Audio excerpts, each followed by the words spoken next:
Viewers, আমি SB. তো দেখতে পাচ্ছেন আমি এখন গরু চড়াচ্ছি এবং এতটা গরু চড়াচ্ছি জিরার মধ্যে আছে এবং বাদ বাকিগুলা দেখতে পাচ্ছেন বড় থেকে ছোট মাই মুরব্বিগুলো বাচ্চাগুলোর হাতে খেলছে।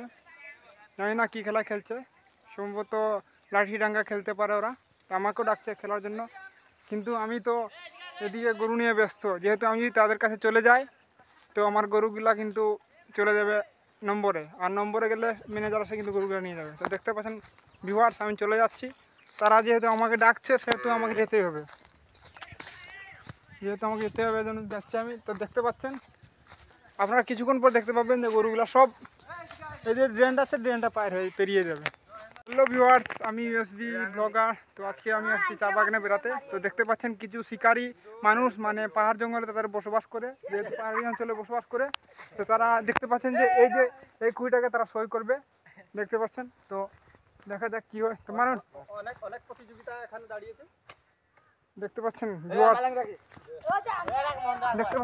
এই দেখেন কিভাবে গেঁথেছে। তো আপনারা দেখতে থাকুন, তীর প্রতিযোগিতা চলছে। তো ভিউয়ার্স দেখতে পারলেন আমি এই জায়গা থেকে চলে যাওয়ার পর সব গরুগুলো কিন্তু এই পারে চলে এসেছে। দেখতে পাচ্ছেন এপারে অনেকটা গরু, প্রায় 7 থেকে 9টা গরু হবে এদিকে। দেখতে পাচ্ছেন সব গরু। তো তাদের অনুরোধে আমি যাওয়ার পরে এরকম হয়েছে, আমাকে এখন তাড়াতাড়ি গরুগুলোকে নেওয়া লাগবে, কারণ ম্যানেজার এসে আমাকে বকা দিতে পারে, অথবা আমাদের গরু খোয়ায় নিয়ে যেতে পারে। গরু প্রতি পিস 200 টাকা রাখতে পারে।